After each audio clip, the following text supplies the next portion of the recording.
Asem papa no ba beto so na firato radi ni mfiri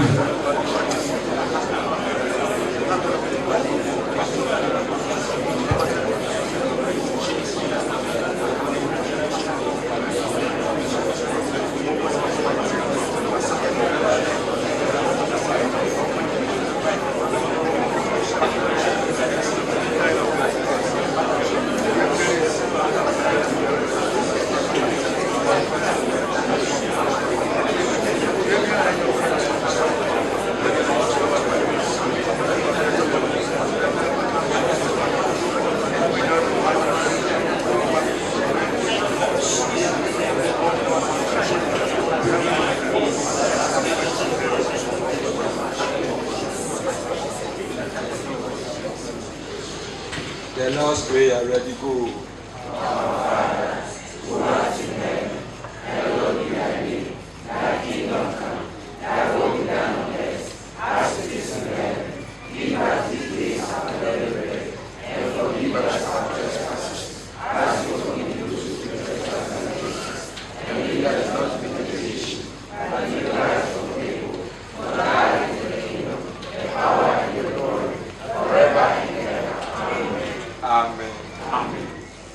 Yesua de kitua bi se de beya yebetimi akoso ntem na dwumadi ni doso ti fa pen no book the battle you teachings na about the book of Acts ye bekoso program intini e poso ye bekoso nyame adoma next week achina Monday ye drew say Acts chapter 3 okaya say ti nyame adoma achina ye toaso efiro ena Sundays the end so me wie me die efiri next week kodie aka mpanimfo no reti mo adwuma no mo atoaso ti nyame nhyai nyina wo Yesu de no ena ye ko different topic bi so ya yanko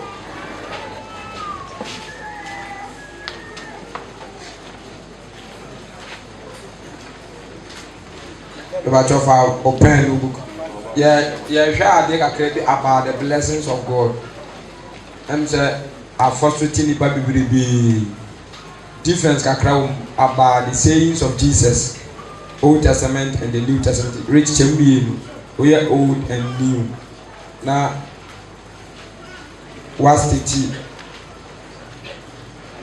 And then maybe a man, all the ultra blessings we are watching to old and new. May try to keep you every after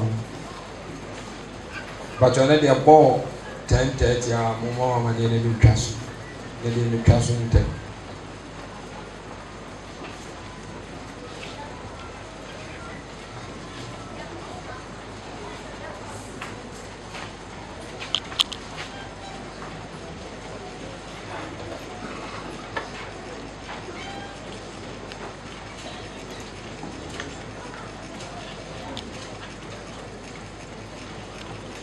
Tia amani pa bebre ntimi nsachira wo Ghana saade we ka ho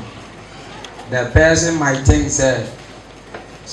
he or she has been blessed ntino omiya bibia bi no asaka to say Awurade yira me a nka me ni wo we nka no we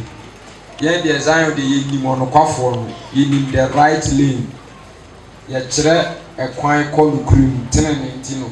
Zion ni babia na pese educating hu right and left. Amen. Amen. On the experience is not the best teacher, but experience increases knowledge. So be nimdi obibi one, nimdi a one a dozen, but Holy Spirit is the best teacher. Second,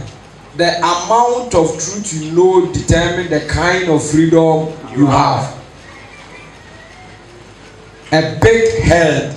with an empty brain is a big load to the neck. If you know where you are going, you may know when and the time to alight. When the hand of God accompanies you to your journey will be complete. Amen and amen. Amen. But all things are not kind. Mrs. Inti say one who's any mana obi woni die or onim bibi ho or no nim die osua hu obi bi ho asa ni pa no oye free. Hallelujah. Oye free. Nti nkyerɛkyerɛ yɛ ade a ɛbɔnsa Mr. Akasa asɛm sɛ Ghana obi to nnwoma na wakɔtena kaa mu na wakɔ fie fɛfɛɛfɛ na wahyɛ coat na wakɔtwa faama a ofiri afuo mu ba ɔso bankye kyerɛ sɛ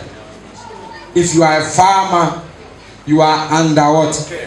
Curse. You are not blessed. Somebody may come to radio station and start preaching. You are the one deserve to have a very good accommodation,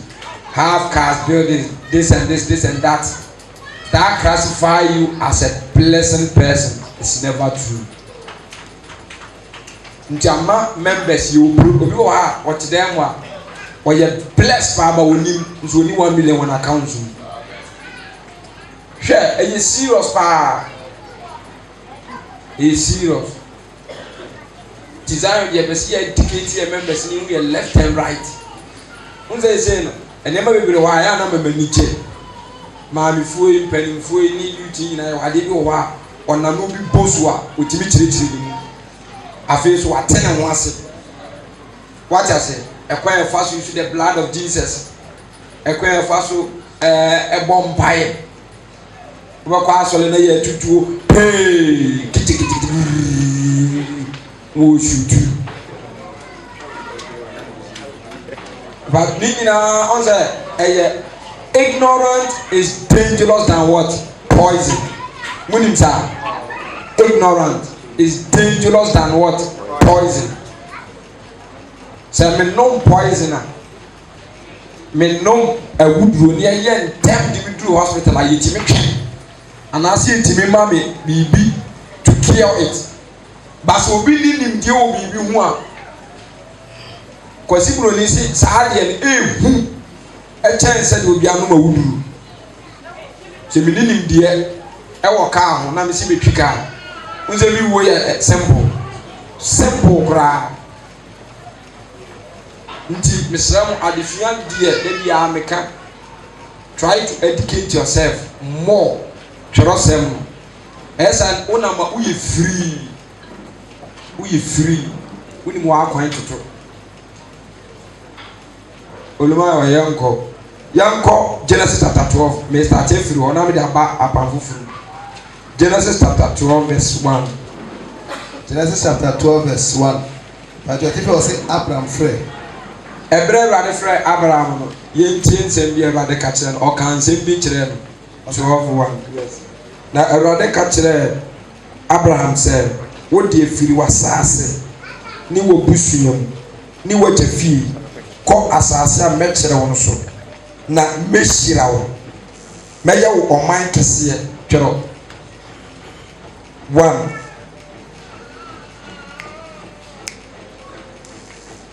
okay na yaw ɔman kɛseɛ 2 mɛhyira wo 3 mɛma wo din aso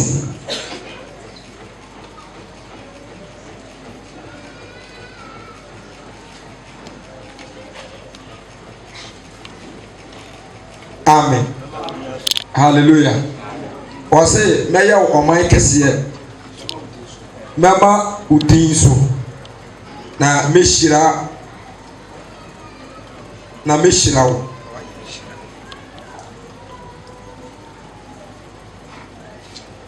amen wɔn sɛ ɔbɔ nneɛma bɛyɛ sɛ mmiɛnsa bi din ɛna kyerɛ Abraham bere a ɔfrɛ no ɛna ɔka ahyia mu sɛ ɔbɛsɛ ahyira no na ayɛ ka sɛ apam dada ɛne apam foforo apam dada na last year fasting ne bi busa question sɛ ɛne ne kwan sɛ nke kootu Old Testament bi there bi ye kootu ba meka kyerɛ sɛ amendment a Christ bɛyɛ apam dada we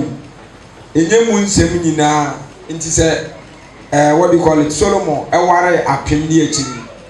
so far as our Bible mu kyerɛ sɛ yɛn ware taa one says how kind Genesis chapter 9 Matthew 19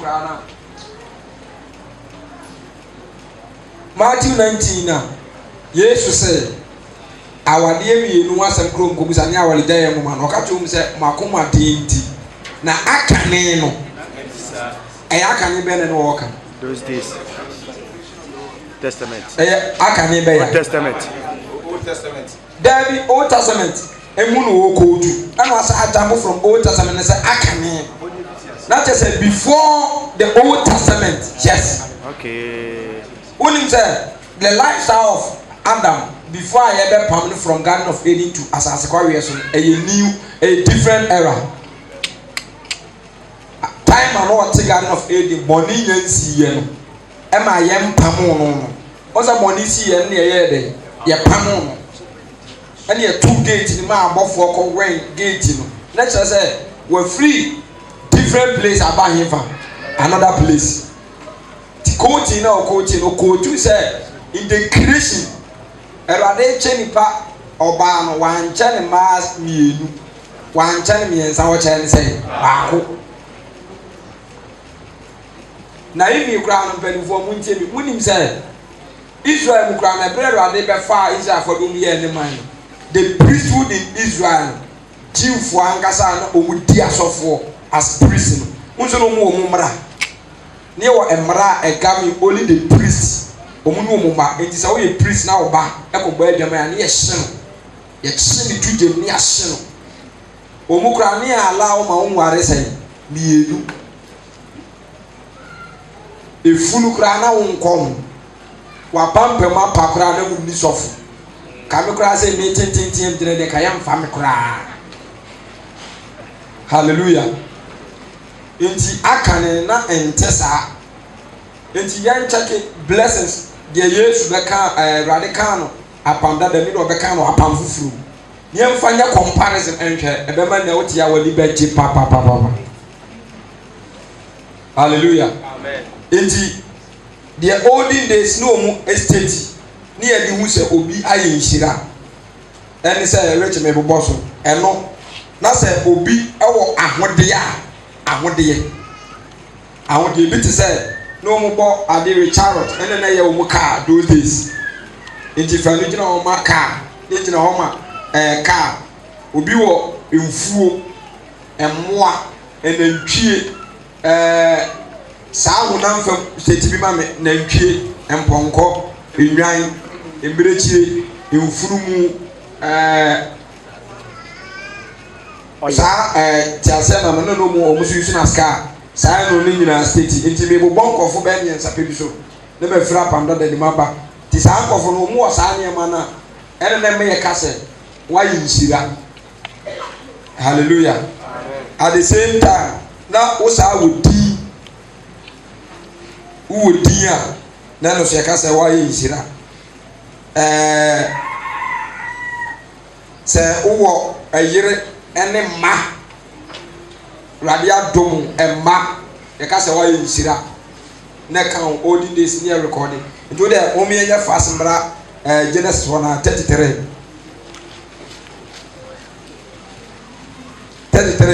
Jacob ni Esau o mu so na me de ma na o kan ebra Jacob ko je Esau yinsira e ma tan beto o mu ntem nti o mu motete na ebra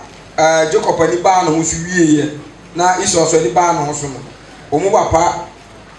ewu achi no wo de o kan 33 na ba na no de wa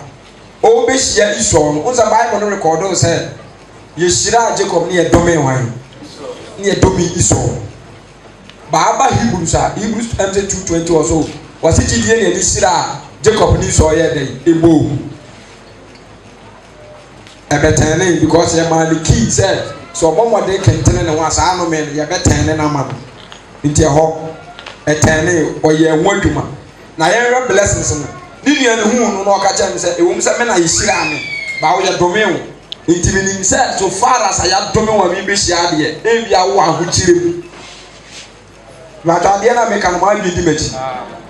me nua no ya dome no nti me nim say ba this time de honam fam anasa ahode de onibi nti me aye hyira me me nya me ho tam ti me hia no na me de ma hode ni bi ama no ba mo yen kan Genesis 33:8 e ba me muntie de esi ye Genesis 33:8 start 7 na lia nso ne ma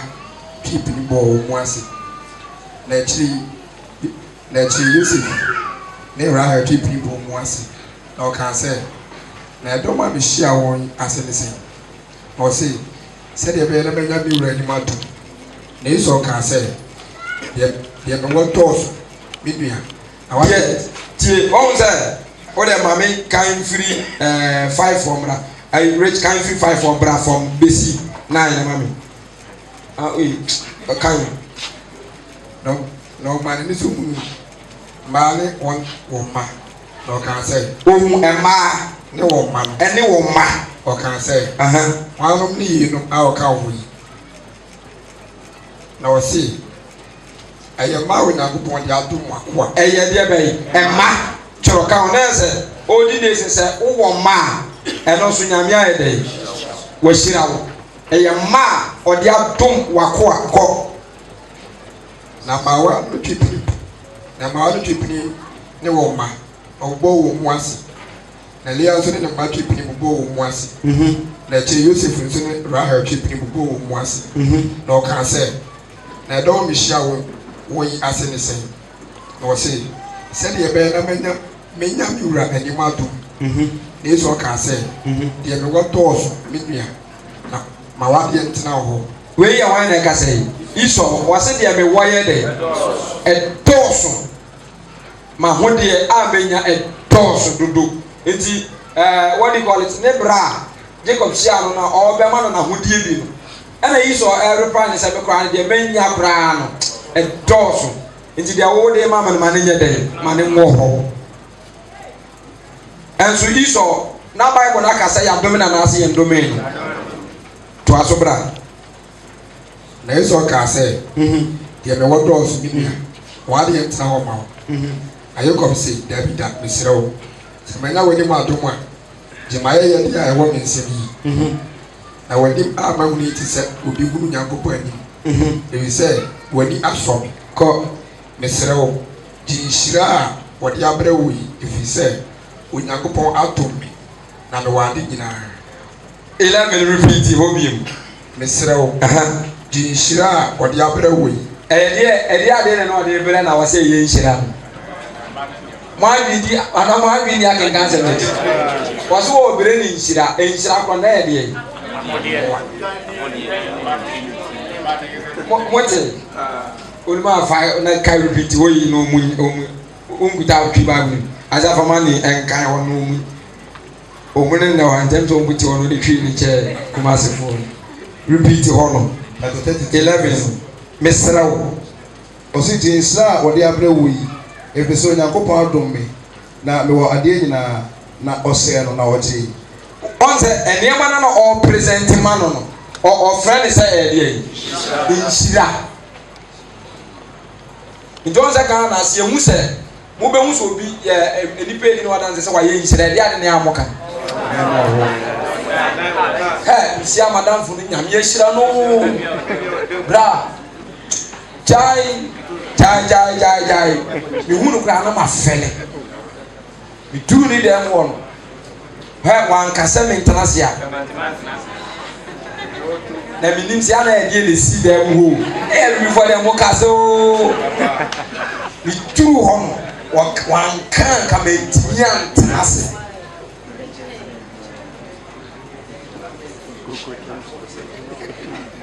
hallelujah amen me tian tanase akonya bi esi wo no fraspi bi e bohona bra say ye oh yes akwa bi ne yere reti ya wa say he emma pe ye ren ne tena su na abema ne ba no so say yo kwa sia kika na wo kan enipa difference wo enipa be na no hwene ye nan wo de ye nan ya wo hu be sa ye dai aye hu ano wa no wo sene a ebe ye se apodie enti mo challenge so niam e bobo so enwan enanitwie emma ne yere ano ode ba ne tin ye friend say why bless ha obi a wonyire onyame mu bia wo ye mature person sani amano on consider beno no na Ghana ene ye Kristofo aye shaase ye won so no le ahodo no ya moa ye educate ye about these things enti emebusa mbeka cho se oni birifo yitiri mo temfo se se de toilet account enti sa papa we omumienu eya baako Abraham ya baako Abraham nya ne ho ama na eta Old Testament ye classify no as blessing yan san fa baako nkan omu do so mi jimi mu boni nyina ye bra Job susu ko Job so oluwan eja ale waja bra Job susu ena besa me ka bibi kira o pa na Erade a yeso no de adwemu fan ni ani gie aso Erade Job chapter 1 verse 1 down asiam ko ni okay bra kan bra basi Job ahunya na Job die ahunya ko na obelema bi tena usa sase so an didi Hiob na obelema ni timu na wote no suro Onyankopon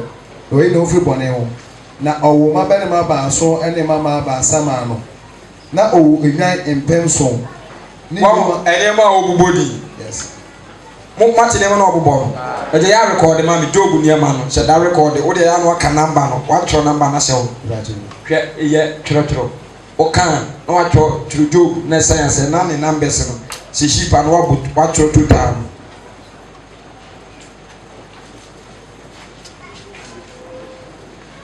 Azati koju Bible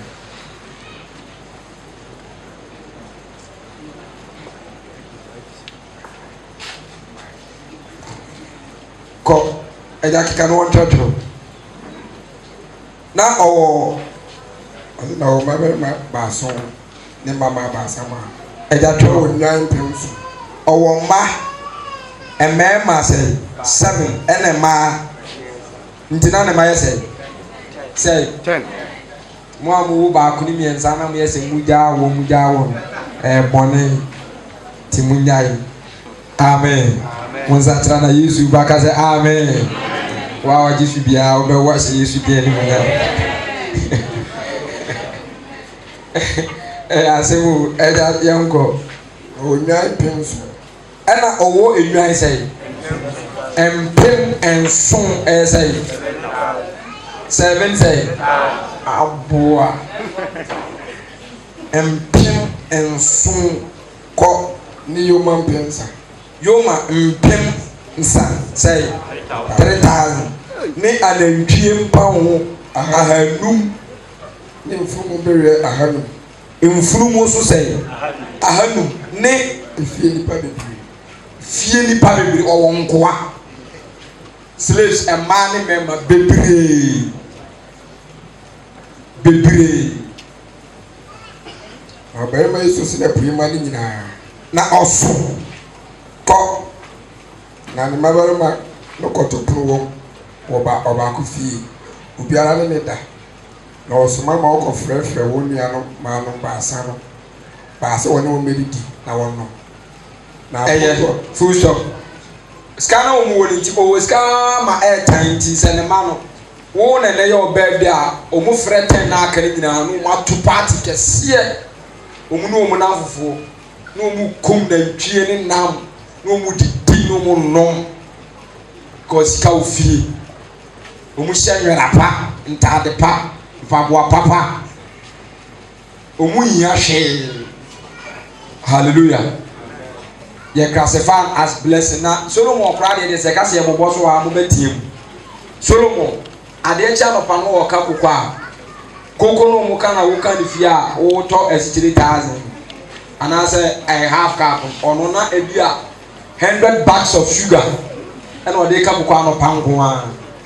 awia na ntwe omukum na ntwe be 1,000 ya de ye awia biane anwumra biane se odwan a ombekum be 1,005 continuous how and say there once a year da bia every day sanya mano na ye classify as what blessings wanya no ho ahunya de ye owusika owudi owanimunyam hello yada Yesu Kristo ase enti ono ne de anoma me fancy ho na yambara apan foforo ti sa anyama we nyina ana Old Testament da bobo edoso baba mema edoso mi ntimi kikani nyina because of time ninti me twale agu edafo frɛ bekoso nti saa nyama we nyina na apandada no ye bobo so sɛ obi wɔ saa nyama na ye frɛ ne sɛ saa nipa no wa de nhyira nti sɛ apandada mu obi ye bonyina saa nipa no na wo ye de osu wo de yankɔ saa obawe Rachel ni nua panyin Leah time and Jacob call Laban no ye ono ankasa ne wofa na okọ ware ne ba time okọ Laban jende ne kwatana ye na duru se obe wale Rachel ne yese omu custom ye nya ne sa se panyin ti we be ma bofra wale ne ye de panyin ma no ne ye ka kire ne se so sa pe Rachel dia on som biem for 7 years odonti o sa twen na o som je ne kan ntina efie ba ko anya ma asai ana odo mu ba no sa ma ni bi ni nyina obi aso maid Leah aba wa ne Silpa ana Rachel dia na so ne Bilhah enti ma 4 ana odo mu ba no omu betana ase a afi wo sha so no mu won Leah e wo 6-5 na Rachel mu bi na Rachel empia Bilhah man no sa ne wo ni ana Leah awo ni mu twen kakra no sa bia Silpa de man no so ni ma sa de no so akensi so no so ne na wo tell na Rachel nyan wo na Rachel ko eboni osu sa da bia na Leah twa ne mpoa ono abufu semti no na ba wa man ne wo enti no Israel busoku na ba 4 ene wo wo omu ne be ma ba ko enso ne yakase Jacob ayi nhyira muntie ensam ni on say ade ayi hwɛ be wan kasa ekɔ na abɛte ase enipa wa ware fo enke yakase wo yi nhyira biblical say the compared to Kitosuma wo yi nhyira na wo yi nhyira ba nim say Old Testament no yɛ de bless no yɛ bless entina up to now that's of course organize ka fo nyeska minim ska ni bi okumase ya so for what you so nim ni pa no mu ko continuously wa wale mako 5 ni sikantia enganya wa betima wale 5 say yawa o ba ko ma 10 cities pra de bia nya 50 cities o be nya 50 cities de bia inti ska wo wonti wetima wale 5 ono mu nyina ate ho inti one ma 4 inti Lia eye bonyini wo mu Rachel nam saade ni ntina da bia wosu e wa pam dadem ja pam dadem so ye bonyina ye classify as what curse. Second, Samuel maame ne fa ne Hannah no na ni kunu ni Elkanah no ayire mu mienu Sama no first wife ni di kura de say Penela ono awu ba Hannah ngoyi to so la mu twa ne mpoa twa nye pension na besati o so no ade ne ba ori ba was power to form manwa yi kama bregu mo odi twa ne kwa na tewa no usu to so le kwa so le fi ko bompa sugu awrade so onim se wo yafunu mu ato a wo ye bonyina you under curse into he cried because he said what the man eba o wie no ka che wade so wade abofa na sa ache na me ba o dia dum nti na so bi ye bonyina ye friend say di pa no is under curse to bomb pie ehwehwe ba esu pemma kunu Isaiah chapter 4 be kind say tetene na so ba te ho no odi kuna if you say Bible can say so ba Proverbs be can say enema na asase ntimi nso a akwa wa bedin ewura wa bedin ewura ade ene oba obia pen no wanya de kunu na so oyo oba na to na ndi kunu a ndi wu fere eyede no me alamuni na nye nti ye kra ye penso da so wo tena se ya tra 31 32 na to afi wo wa ni akoya wo wale uduru ani ya wo wale ase de wo mu na be ba ko ma mo ye be bu ti so sa ko so be wale nti Isaiah force e be ba ma semi be ka kire be ma ba ko pese fo wa no to ye nso na enkata ye bia ye ni wu na je sa panda dem so obi nware ya ye ni wu se ma no onye bless. Amen and amen. The tosu biem say obi eyare ebia ya lebi te say kwata o ibi apache o yelifrafo o yofri o yebaifo saa nyema ni nyina ya de ni nyina no na omu de koban n'echi ya transform as curse omu nkan hira ho ti David ya rejected no including empnama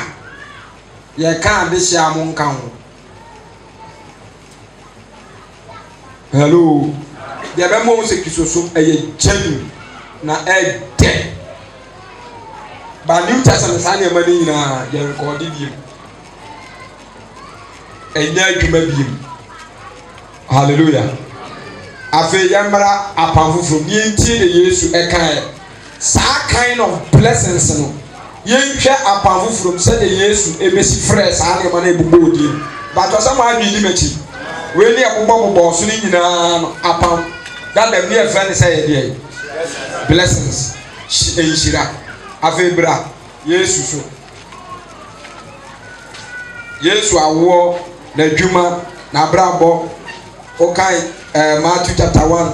chapter 2, chapter 3, you go so on chapter 5. Yanko chapter 6 verse 33. Matthew chapter 6 verse 33. Among you Yanko Pani in the Kami. Or the Yenu in our become first one. Yesu enu masem ye apamfo from munchen semoka. O se monhwehwe Yanko Pani in the Onyankopon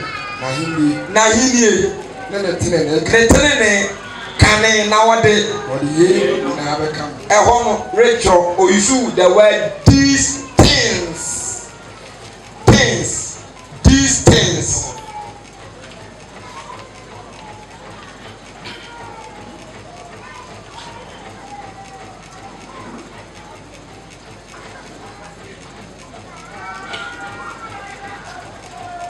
Odi kan kyerɛ deɛ ni kan hwɛ first uwie no ɔkɔɔ second sɛ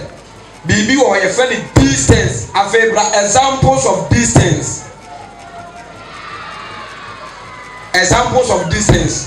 twi ne kan yenum saa yenum ɛne deɛ odi nya abotire ma mi examples of yenum. On the idea, I remember why you might have fine a for we better radio so. No, or Sass, a yawa listen, a yakon to some, a yawinter, a yajuma, Bramakati, Bramasoya, or so for a wasso here, and Akati. Or Akati, and then Asway.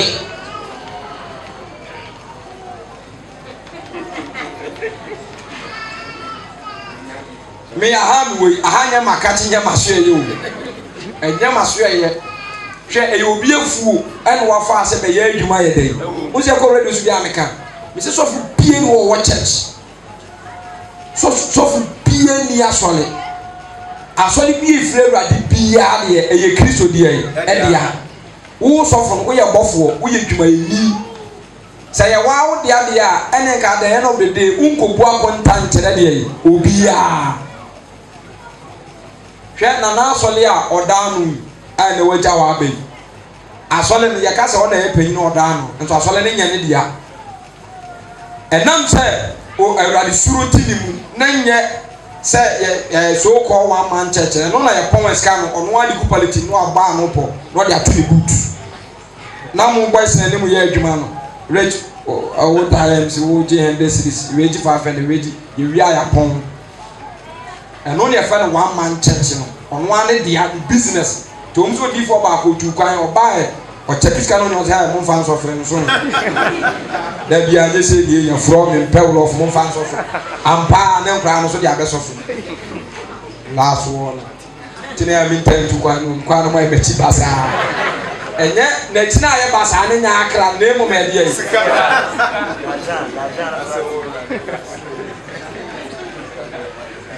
Once that be America, me lifestyle teachings be over biblical. Yam finalizing, this way finalizing.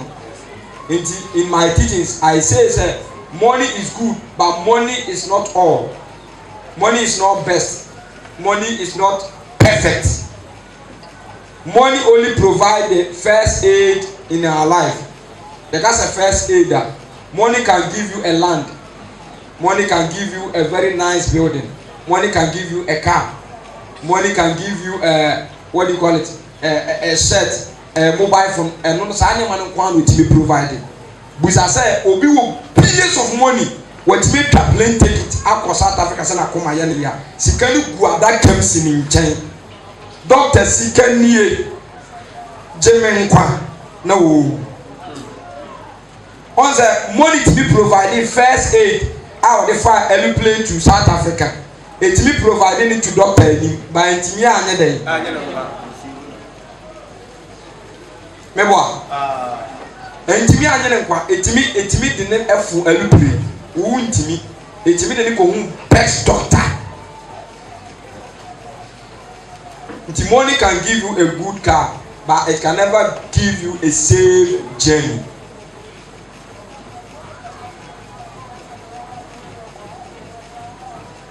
Ana ya mani pa esu de bia ya odie ni bre ewura yi ni wa asole fie so fi be gina radio so say alande na asori dem wa sese wono wo ye na asori ba na enyan wa na ho ye na pufu kra do ni crash mo chere wa na ho ye na hi ba ko so piti wo radio so ono no ni suit our packing uncountable. Another bishop who preaches I say I have packed money. Pack. You guys say you're packing India well arranged.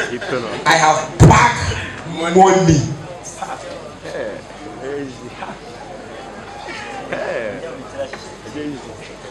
So Palestinian now was hey go ha go for them no why you know was share funu mu na say na ni ba no so ana wa kan wi also why be you say e ko mu na funu mu na say enti air condition kan ya to ni na ya ko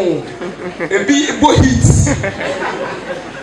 e ya command ne dia man say mu omuro nya dey e nko fom e bi nyare ebi nyare minimodifo go kumase na kra ba ko che no ko bodam osofo ye sofo fi se ye hu no ba da ya che nkwa no awe adeduru ne wontimi ne aduan fufuro bia biem ba ode ni 200 twama obi no scam wateka he akwa ye nhira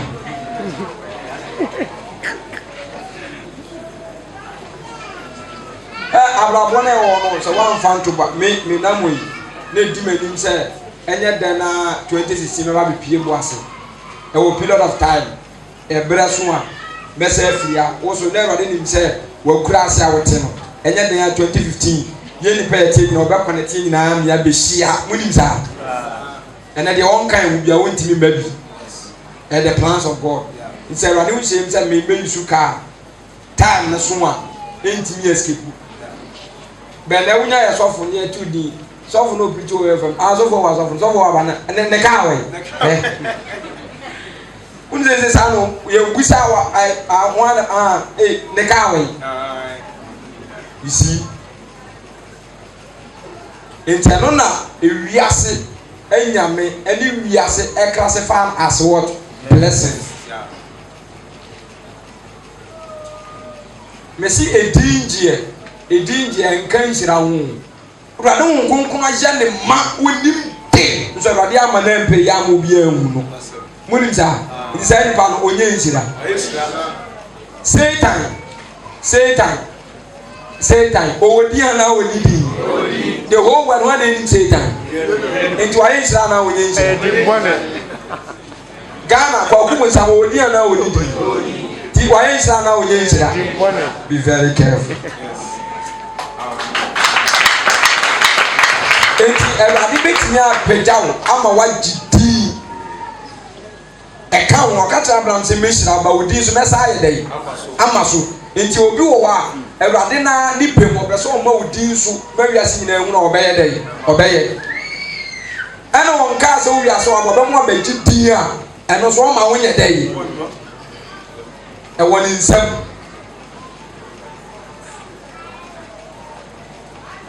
Unsa wa adwuma ya ofan to bi ti nkwase asem o wa ahudie nyina bi no osa wodi a enkase ngonye nyame na ehira na nyame na ehira na ko beti apeja sei ko beti agidi sei ti de ga na bi mu ye doki se bi mu doki a o mu di agidi and count the blessings of God but say ba nji se mo pese ono apeja wodi a o beti na ayede apeja ka ho enti wenu a yembu ni se awunya de wo Old Testament New Testament yes by our friend these things genum amen and amen if you are in the state dia wo so kira se wa yin shira wo behu de be mo wo so wa yin shira na wo se saanya man e ka ho a eno me de wo se ono wo pa wunya ye de wo peli wi a saa we mu ne de ono ankasa wadi bi be ye de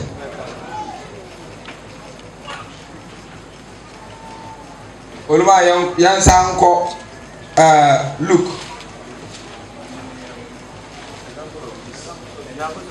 What's it? Examples of this. I don't know. What the Jawaman, Yababu Basishim, or no Ababu Baba. Young called Luke chapter 11. Luke chapter 11, verse 27.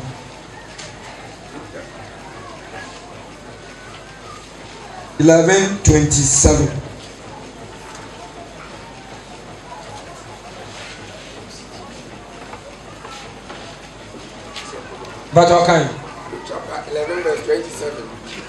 The verse already carry you. Or baby, I walk to fully move my Eba say oreka ye no oba bia owo nkrofo di mu no man ne so ka kire no say avemu ntero enhira ono na ni so de o mu say saa de ne na ye de enhira nti odi ka amo so enhira ne first one yafunu a ewo two ene no fo a onomye wan wan say na no oka Yesu as Yesu Mary ya de Yesu bra na ka cha ne say wa ye de mebo a ba oba ne man ne so ka cha Yesu Yesu o ma me no papa de o ma yinshiro because is here why na e wo Ghana on ka say mama me ne papa yinshira obi abeka na obi anka na ka mo ka e de betia every say o wo tibie o wo ti o wa ni menya no sa wo de sika mama ka to this ka wo boa o wo papa so for wa be say Ghana ni ti ko bobo sha na ya che wo wiem ensi form na asa enti say mama umu say mama me ni papa ni o be ka so ye nshira na o ye nshira wa ye nshira enti unye hu na o ti say mama me ni abetwe ani asa akoye dey akohwe no enti Israel for ni nipa e wo wias hu ensenchenya Yesu ye na abofra ketwa be do be fa bia nipa mpim ti na chi ma me ne hwe ne sa say ha Jesu o ma me no papa o ma ye nshira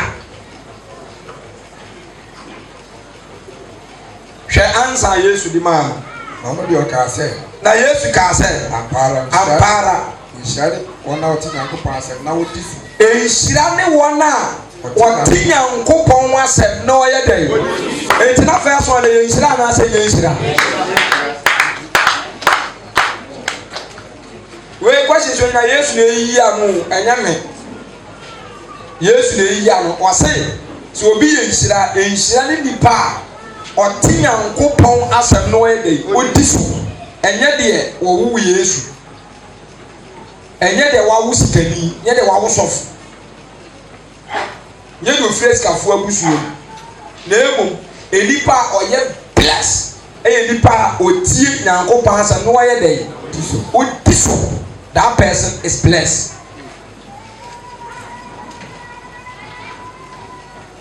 So biti nyankopon asem na odi so a what are the benefits of abiding in the word of the Lord? Obekin so api na fi omumum ye nhira ema ye nkai Luke so ensa to aso nyansa maba examples so call Luke chapter 12. Luke chapter 12 verse number 13. The verse yeah kan ba from Luke chapter 12 verse 13. Yesu pese o yi aten and onipa bi arofri krofo no mu se no se chechefo kasa cheme nua no ne menche awunyade o se se full stop was it the bad here awunyade ye kasa awunyade ye de ade wọ́n ti rí àṣìṣe àdé lọ fún mi ní ẹni jẹ wọn máa ń sọ twẹ́n wọ́n sọ wẹ́n ní ẹni jẹ wọn ewunyadeɛ examples bi ni deɛ mo mo bɔ so mi pɛsɛ adisua no ɔnsa mi ma adisua ɛna mi de to fam o mi pɛsɛ sɛdeɛ w'adu esitie bi a wote aseɛ bi mo mo bɔ saa nneɛma no so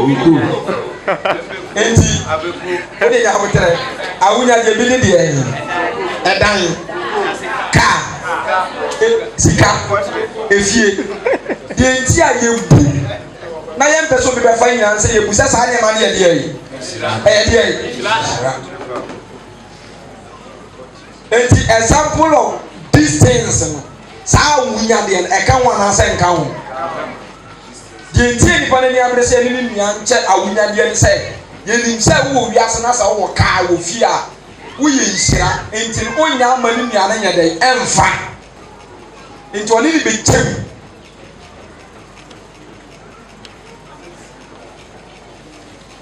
mataseɛ enti sɛde yɛne si pere wɔ yɛyɛ ne bereberefoɔ wɔ ahonyadeɛ sika kaa fie ɛdin gye animonyam ɔsɛ dɛ bia mekasa sɛ yɛde kɔɔ yɛn nkwagyeɛ ho ankɔ biara bɛkɔ heaven ɔne ne mate pɔn adwuma anka mate ne yɛ abu no ɔkyɛke sika no hu sɛ akwa no awie 20 cities no kɔɔyɛ ateliti wɔ kwa mu kɔɔka no nso obi ba asɔre na ne bible ɛka ha wɔkyiri da hɔ kɔ ba ne fon ɛka ha ankra tuur ka na ɛkyi bla bɛgyina ada mɛgya me ne fon hɔ ɔbɛgyina ama na bɛfa ne sɛ ba bible ne deɛ ɔka sɛ yɛnkɔ monday yɛba teaching fie a na ma bɛmfa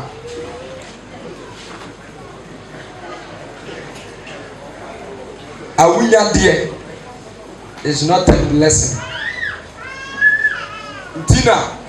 yɛayere yɛn wɔ yɛn ni abere yɛbere yɛn mogya ni funtuntuntum yɛn nyinaa bɛgu ha 3 days deɛ awurade ayɛ yɛn nansan ayaresa wa bɛsa yɛ wɔn atum sɛ wɔn ayɛ ha ne bo a wɔn atɔ fam woso bɔnne so sɛ kyekyeku wama nso ɔkɔ fɛn ma wɔanya hwee yɛayɛ pɛ yɛwie nyɛ na kwasi yɛwie agye w'ani so ɛgya kan toa so yɛnkɔ 14 ɔsɛ me sɛ onipa hwan na ɔde me sie mo so sinifoɔ ne ɔde kyɛfoɔ hwan na ɛde mesi mo so sɛ ayɛ me nkya ahonyadeɛ ma anaa ɔde kyɛfoɔ na ɔka kyerɛ wɔn sɛ monhwɛ na monhwɛ mo mu yie pɛpɛɛ ho na ɛnyɛ onipa ade a wanya na aboro so no mu na ne nkwa wɔ ammɔ nsɛm ama Jesus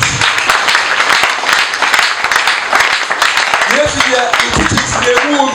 emu odu papapapa wɔse ɛnyɛ adeɛ nipa nya ɛkɛ ba ne saa adeɛ a ka ha yɛ nyinaa yɛ nkɔ bi ka awurade hwɛ wɔn asɛ nka wɔnyɛ sika du sɛ dɛ despite aduru a awurade hwɛ despite ahonyadeɛ ne sɛ deɛ wɔsi afa workers a wotua nipa ka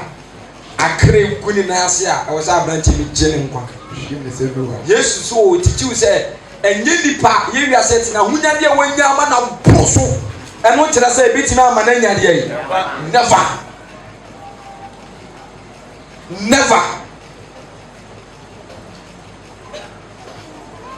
hwɛ timi me lifestyle me yɛ careful ɛna me pɛmpɛnimfoɔ bɛn nyinaa no sɛ yɛ ana me pɛ afutuo the least chance biara na menya ne biara na me bisa ne question least chance biara menya sofo biara na me bisa ne question because omu na adi kan yɛse panyini ɔnni hwee koraa no wɔ abakyɛ mote ase kyɛ ɛnyɛ abatwɛ o abakyɛ sɛ ɔbaayɛ akyi nti obɛtumi adiketi ba so kɔ boys ɛbaayɛ a awurade mfrɛ wɔn sams nko ano mu de kasa sams ɛnwom a wɔde wopie ya bi ne bɛ asɛm bi aka opie to wawa na wahyɛ ase na wɔbobɔ so wona awurade sɛ oyɛ ose wona awurade sɛ oyɛ ose wona oyɛ ose wona oyɛ ose na even kura apam the law of Moses ɛde ma Israel for Mosaic law na there is a terms and condition ɛbɛba so obi kyerɛ awurade onyankopɔn ne mmara nsɛm a wɔhyɛ wo nnɛ na wahwɛ na wayɛ a ansa na sɛnsa no koraa wo nsa bɛyɛ dɛ ɛbɛka timi yɛ twamanfoɔ korɔmfoɔ mebuadeɛ ti fie bɛyi so m'anim kɔɔ m'ano kɔɔ m'ani ka hɔ na mabɛtena asɔre dɛm feefee me nsa ne me nase ɛtumani ne yɛafɛ ne yɛsa mehu bebree wɔ tv so a mehu sɛ yɛdiriva obi wabɔ mesh wahyɛ trouser wahyɛ nase wayi su na meka sɛ saa spirit na ti ne mu no to everyday wɔba bi a menya bi adiriva enti sɛ ɔpɛ bia a wɔn sɛ dɛm a meka de ɔyɛ kisa ɔyɛ ɔwɔ ɛna ɔno ara bɛ wɔn sɛ wɔatwa ahwɛ ba Zion nipa wɔ tim na wɔnim kyerɛkyerɛ a yɛkyerɛ na biara ɔba subanbɔne a ɔtim nkɔbɔ mpaeɛ ma no so obi yɛ ne nkwagye ho adwuma a ɔba ɔbɛte kyerɛkyerɛ no David police ni yiri ba asɔre the first time ɔba yɛ misua ade bi firi no ɔba no ɔmmɔ duku na asɔre a ɔkɔ no yɛakyerɛ na ɔmo mfa duku nkɔ asɔre nti first day a ɔba Zion no so nim sɛ nsɔre nyinaa yɛ deɛ baako nti ɔba no ɔmmɔ duku mimbele mu no God is so good ɔba yɛ so ne yɛ teachings aba physical appearance yɛgu so yɛ teachings na yɛ pɔn yɛ na ɔde ne duku agu ne ti wɔn sɛ saa nipa wei adeɛ na ɔyɛ no wɔ hɔ no onim anaasɛ onim ba yɛ kyerɛ no adeɛ koraa nte ne following day ɔba teachings na wabɔ duku ne kunu ka kyerɛ ne sɔfo me yere paa wɔtumi gya witness chapel no ɛna ɛmo asɔre dɛm ɔde ɛte wɔte hɔ because wɔse ɔno ahomakye na wɔbɔ ne kunu kosi na ano ɔno so kɔ n'adwuma sɛ wɔse ne yiri bɛti yɛ gya so nso obɛduru a ɔba teaching afei ɔba da bi a ɔwɛ na appearance nneɛma sesaa na ɛsi ɛdi saa nipa wei na so wɔ problem bi a ɔdo nsa to no so ade kɔ na ɛbɛyɛ dɛ ɛbɛkɔ amen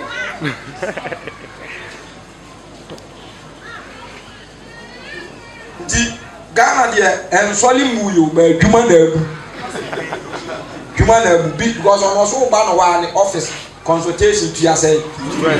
nti ɛyɛ na sɛ baako didi sɔ fa tɛm wɔsɛ ade ɔpɛ sɛ wo sɛ yɛ adwuma pɛ sɛ ɔsɛ yɛ adwuma ɛyɛ ampa wo sɛ yɛ adwuma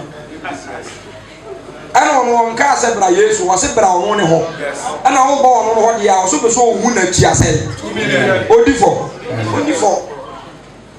sɛ Yesu wɔyɛ nkontua sika ɛna ɔno deɛ ɔso ba no hɔ deɛ a nti nye Yesu wɔ na ɔba na emu ɔno no hɔ na ɔyɛ dɛ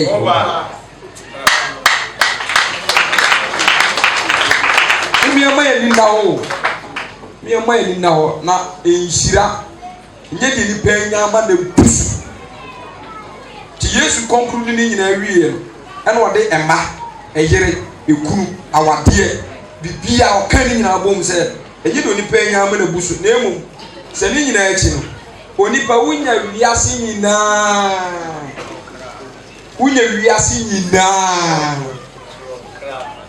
oza adeɛ nipa bɛyɛ biara nipa hwehwɛ mfa so mɛboa adwuma biara nhwɛ mfa so na owie no bisa sɛ minya wiase nyinaa wia na obɛbusa sɛ profit bɛ na abɛnya at the end of your day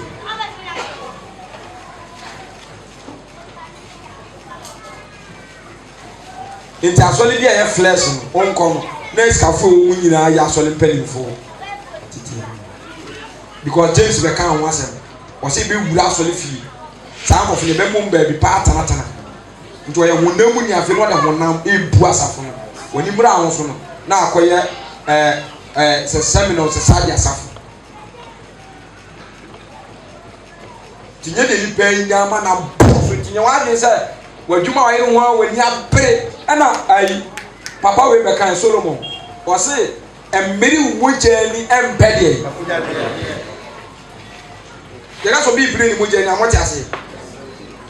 ɔbiri extra work just to gain in the world but extra work ɛyɛ fasting to gain salvation wanyɛ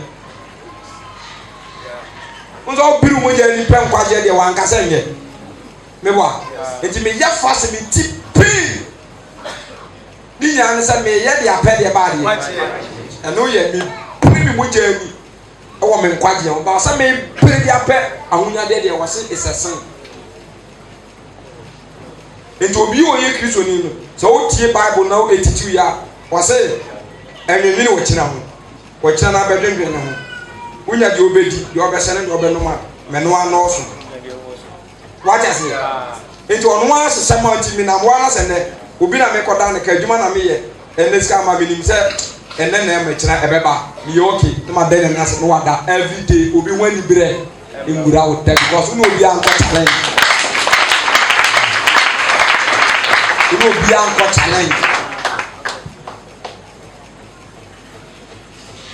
bra verse 17 16 na obu wɔn bɛ sɛ onipa bi a ɔyɛ ɔdefoɔ asase so so aba pii na osusu ne tirim sɛ menyɛ den ɛfiri sɛ meni deɛ mede me nnɔba yɛ bɛsie na ɔse ɛdeɛ na mɛyɔ mɛdwiri m'asan na masi na kɛseɛ na ɛhɔ na mede me nnɔba yɛ nyinaa ne me nneɔma ɛbɛsie na maka kyerɛ me kra sɛ ɔkra kwame ɛziban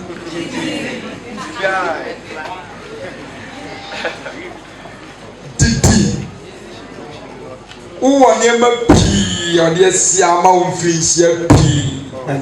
afei yesu hwɛ ne saa ɔbɔ ne na wo so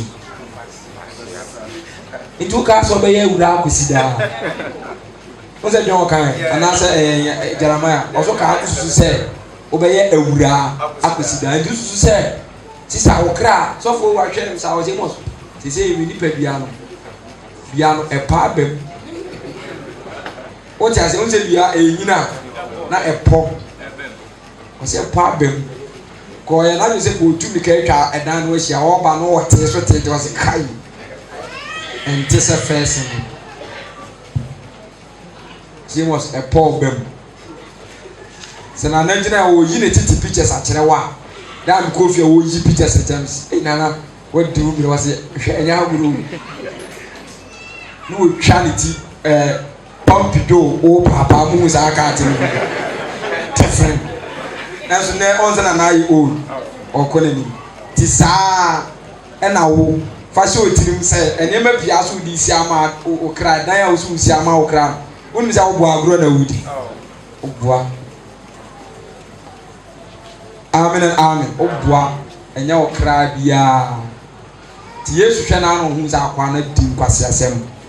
sɛ nka ɔbaabi wɔ so ɔsiesie bibi ma ne kra nya ha nti hwɛ ansa ɔde maa no wɔsɛ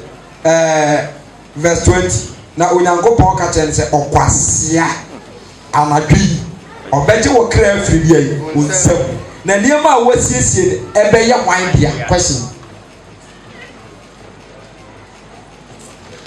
Abraham ɛyɛ ase mu wosɛ wiase yɛ fucking place ɛbɛyɛ hwan bia tide sɛ yɛ ni abere ho no ɛnyɛ nyame nhyira ɛbɛyɛ hwan dia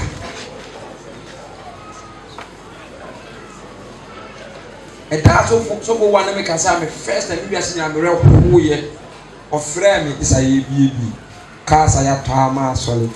ɛnneɛma egum instrument de kokusi ɛne saa nneɛma wei nyinaa wonua no bebree di m'akyi a me ho yɛ ahye wo mu sɛ ebia mitiri mɔden bisa sɛ car asɔle car asɔle dan instrument yɛde yɛ well ɛma yɛ ba anaasɛ me ɛnaahe na mebɛdi wo wiase nti mede bɛkɔ he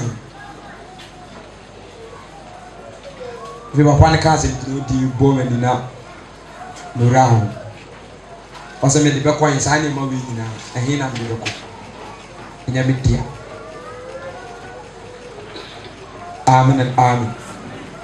ɛnyɛ me dea ba nipa wo wiase nyinaa satan sɛ daa pulutu ya mo biaa Ikafo after the word after masa me se nipa bia na no de sɛ deɛ no ntimi ndi wiase wei anim a wonya deɛ so ɔboa ne ntatemu ne kwade a emu fidie baako bɛtɛnte no ebeyi no hwɛ because no na wiase regarding as blessing na MP fo ya wo kunkum nipa de di MP sɛ wo mu ba na convoy ne ba ya na efa na sɛ nyefe wo sɛ ye sɛ woyɛ lankuru o woyɛ trata o woyɛ tiko yɛ sɛ yɛ dɛ paki wobɛti jam hwim it was care adeɛ fɛ ɛfa na sɛ nyefe ɛfɛ a wobɛtumi di 20 minutes edu kumase bi kura nipa na wo di na cha so park ne bia ne ho fɛkyɛ wo wanyi ni kyɛ wo enso once akora am me na me yampia me ba kromo ahen kura ba wo be park moto ni di kan ye yese na police di akire akwa bi otumfo ba on park ya on back baby no mo chie no me ko central na police for na Santene o fa na Santene ne de na sumbuom o so on back it is always say to me di na ni di ne de ma ni mo nyam di na efe ite ba say ma on kai obi e wu ni say yinshira convoy ya ba okroma yi MP na be man wow ne bro ma mi ajo be di e na mi esrano fam ka cha banai oh obi tinka yi ma tia mama ha what wa no sia so wa kemi pepa oso e ba bo ase foforo se be ku se wo se wa tia so fo on va ntia obi a on be ba o di kofi o di ade ade chere o so on va ntia obi a enye ya ni na eye se de sia di kenti yes ana ne ma ibu ni se yinchira enyenchira nka ho kura to kwasia sa na ma wa penyina be ye wan dia akwa ne hwe Yesu anim sa na wati zu wantime nya anu yi hallelujah amen fa wa nunsi na bra verse 5 Matthew 5:1 afi rich jena kan ntem bi sini empon afi when sira hodo a Yesu sa record after say wa verse 3:5-3 yanko osi insane hu ma hiafo afi so biti ha na se honhom konkono ne hu hia na first one say nipa omomu ye nhira wo ye dey kan ho 2 yanko insane wona wora ho na wona betete won re nhira ne wona wora ho wona obekekere bia won re bone enti wiase osi wiase John chapter 16:32 so was say mo rebe ho obesu mo twado le wiase ni be de ebeje ena se tiri ni nti mu amane a enhira Kristo nti ya de kwase afo eni se Kristo sum nti ni be bu kwase a utimi wo ye kwase ne de agote se mi nyina ya hyew na sa wo kra wura hu se ye Kristo nti ya ho na yiwa yes amen twaso insane wona wotwo no no benya sasene di insane wona wotwo obi a wotwo bia no Bible record was what a blessed person insane wona wotwo na wona obenya asasene di insane woni misane ntoboase eso abacha ababie wo wiase ti penifo se ntoboase kra wie made yi kuludi ko was it insane one attend ne ho kom ni sukom de wo afi insane one attend ne ho kom ni sukom de wo ani sukom eti wo no no be mo wa men na won ene wo be ma wo ma men blessings are wo bobo su what ka wo ka ni efie wo eno su mi bato ade be bia me de ko wan ya be si ya mo ti ase enti sa oba church na uti Nyankopon asem so awurade ho muti wo mu a akwebe di ya wonya heaven seekers for no wase time awurade ni ko bie heaven ye muma bi to ho book so na home eno bi san say what is the meaning of this was it is the book of life kire say nkwa wo nti nipa ni wi ase men say ubetimi aka de obeka bia ubetimi aka de wo bia e de abozu ho ba nipa me suro mi bunu fere no eye nipa ono wa hu say ye bie heaven gate amana ma wa ye de yes enya wo size no amen ti so bi ye nhira nipa owo nkwa they actually di won kwa mum that person or you blessed and them afo nyina nipa oni Kristo moja wa pam or you blessed tell me what them nyina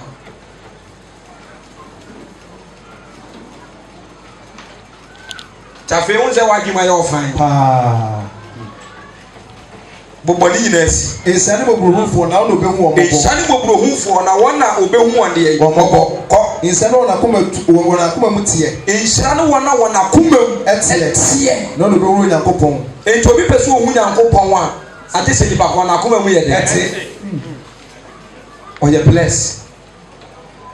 ko insano apatafo no no be fo nhyira ne apatafo wana me bani wo so apatafo ni Nyankopɔn 10 Romans chapter 10 verse 5 ɛno ɔkasa fa evangelism sɛ wo gyi mboyeni ama Kristo obi oti ko evangelism ɛkɔ pata ɔde mboyeni ni Kristo ntem no ɔyɛ bless nhyira ne apatafo nye UN ɛnya fɛ sɛ ka ntɔkwa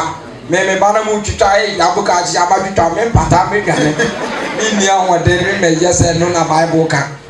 de me nim ni sɛ wɔse de ɔ pata ɔnam ne bani wo so apata mo ni Nyankopɔn ntam dia ɛne mo nso so mo ma kwan na wo mfa mo so mpata wi ase ntwa mo ɛmfa wan Nyankopɔn ho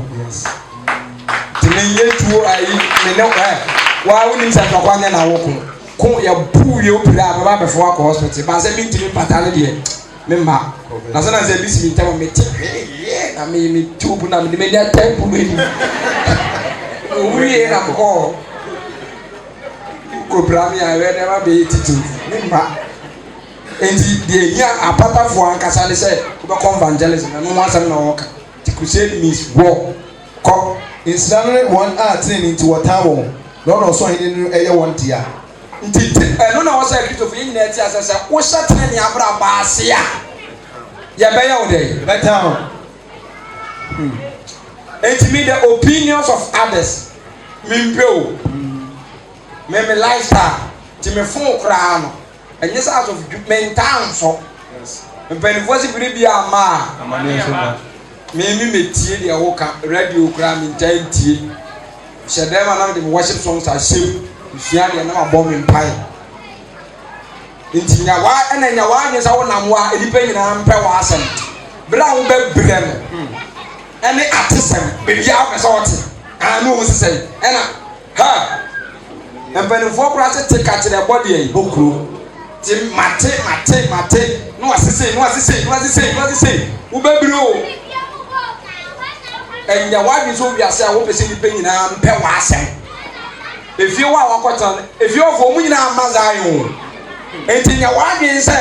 wo wabra bɔ na de te hɔ no ɛni bi no mu mo nkyerɛ wo na na ne kɔtana wo da bi wo pɛ tu tinya wadwi sɛ wo da bi omu mo nsere me nsere de adai enti wo hu wo mu na no twam eyi bi na de abam kɔtana ba bi ba be se nipa na wo han na wo to no onya wo maame ba onya wo nua da bia wo mo no so nti wo kɔ buntam de hwɛ wo be ye kwasia to the lowest point or kaso one pra fa praye pra eno na kyerɛ sɛ Kristo nti why then wetimi yes yakɔ form 1 secondary school yes ye ntam wo kantinka ye ntam wo kantinka o mo say attention no ma sa mi adan no mo se mo ka sɛ ye hu ya ndiamo ya sa tani ye hu ya ndiamo ya ndiama no ma sa ka fu stop sa ko ye ntam wo kantinka wonka no pass and obi asa sempre secondary school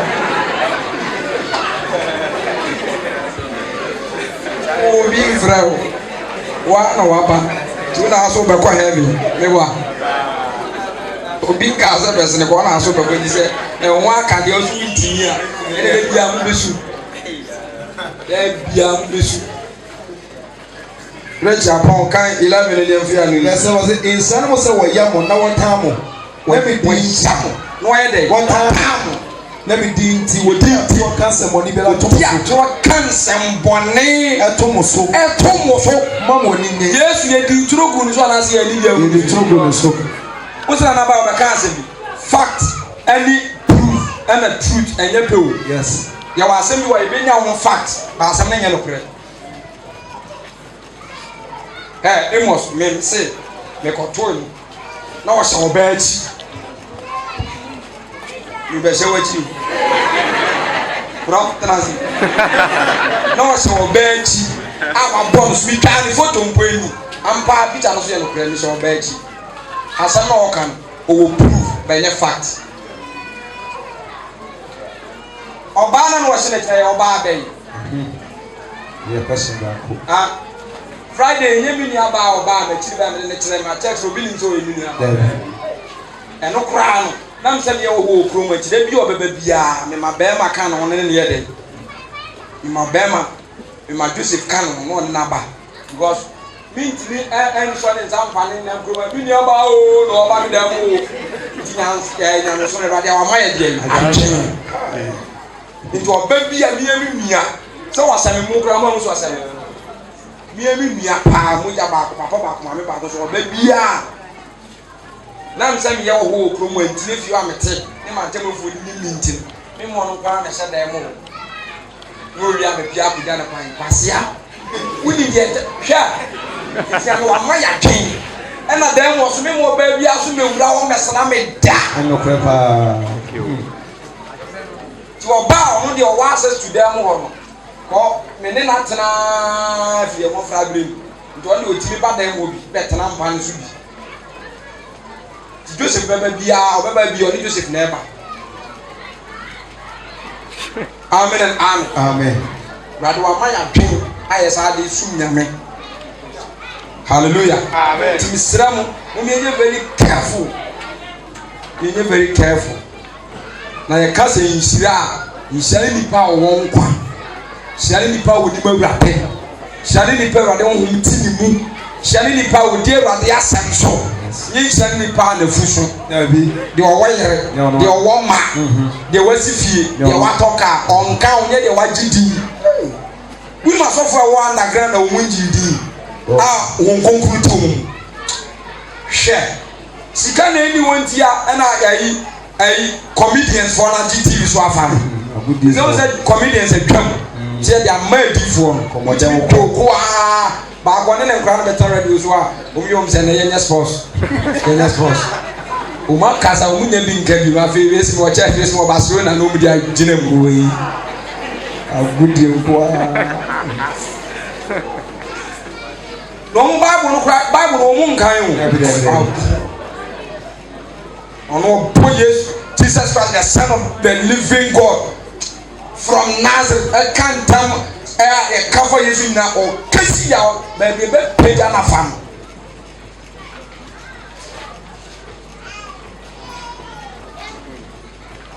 ya pon amen amen amen ya pon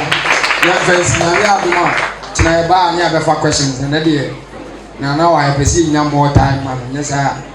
a bit delay your time edwara na afa questions say sa na ye no kwa na mo about teachings more yes ti edwara na be fa questions ti ba jo so le gina na mo so na ye mpo kiro question to edwara yidi ka fa questions san na start teaching so le bi on fast da me